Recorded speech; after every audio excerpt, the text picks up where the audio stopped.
112. 통일염원. 자유와 인간애가 있는 민족적 통일. 백수를 넘기신 어르신.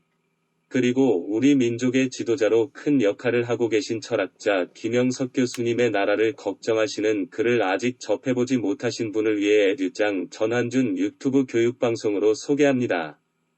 문재인 정권은 왜 실패했는가? 라는 칼럼 신문기사 내용을 소개합니다.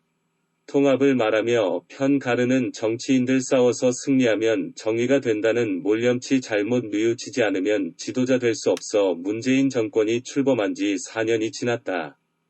정부와 국민 모두가 실패한 정권이라고 걱정한다. 정치 실패는 국민의 고통과 불행을 뜻하기 때문이다.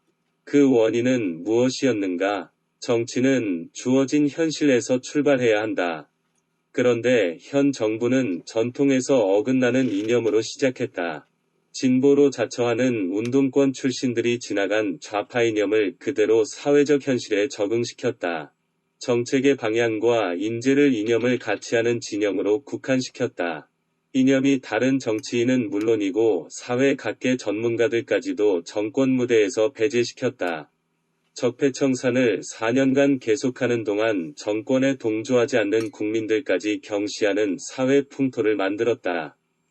우리만이 촛불혁명 주체가 되며 경험해보지 못한 나라다운 나라를 재건할 수 있다는 자부심이 무능과 오만함으로 나타났다. 때로는 역사적 사실까지 이념적 편향성으로 유도하려는 국민 상식을 벗어난 발언을 서슴지 않았다. 산하기관의 한 책임자가 이승만 박사는 있으나 이승만 대통령은 인정하지 않는 듯한 발언을 했다. 청와대의 책임자는 우리가 한 일에 잘못이 있었다고는 생각지 않는다고 국회에서 발언하는가 하면 청와대의 DNA에는 불의나 부정이 존재하지 않는다고 공언했을 정도다. 대통령도 그런 암시를 보여주곤 했다. 천안함 사건에 대한 견해. 망명을 요청한 북한 동포를 법적 절차도 밟지 않고 눈을 가리고 북송하는 결정으로 국제사회의 불신을 자초했다. 최근 제주도 4.3 사건 기념식 때도 그랬다. 필자는 광복 직후 만경대 고향에서 김성주와 같이 식사하면서 직접 그의 정치선언을 들었다. 그는 초등학교 선배이다. 대화를 가진 한 달쯤 후에 김성주는 평양공설운동장에서 김일성으로 나타났다. 사실 그때부터 김일성은 북한 정권의 수령으로 행세하기 시작했다.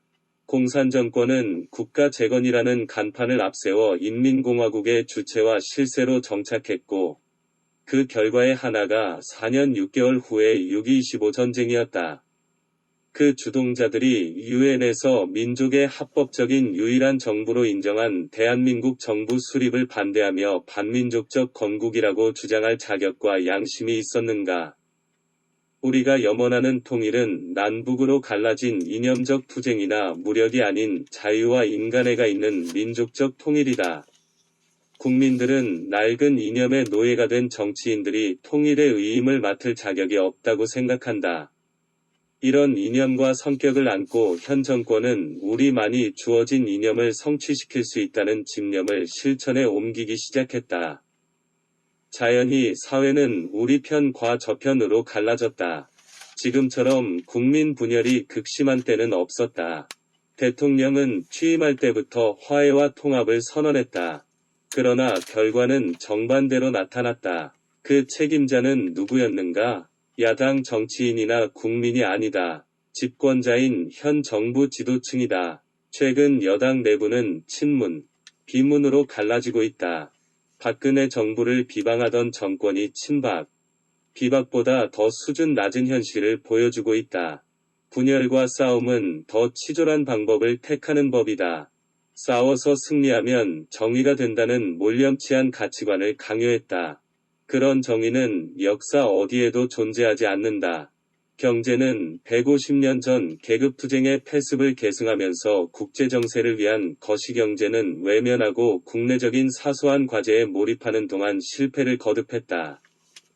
자본주의는 사회악이라는 고정관념 때문에 경제의 공로자인 기업인들을 멀리하고 적대시했다. 기업 총수들이 푸대접을 당했고 경제가치 파괴자라고 얼마나 많은 악평을 받았는가. 코로나19의 위기와 서민경제의 파탄을 모면하기 위해 지금은 국고로 국민들의 환심을 사려고 한다. 여야가 마찬가지다. 기업인들이 국민과 함께 벌어들인 재원인데 왜 고맙다든지 수고했다는 감사의 뜻은 갖지 않는지 모르겠다.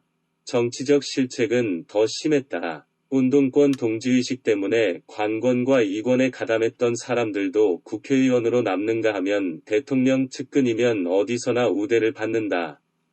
새 법무부 장관과 배후 세력이 강행한 검찰개혁은 누구를 위해 왜 했는지 국민들은 묻는다. 그 세력에 밀려 대통령이 우리 총장이라고 받아들인 총장이 결국 밀려났다.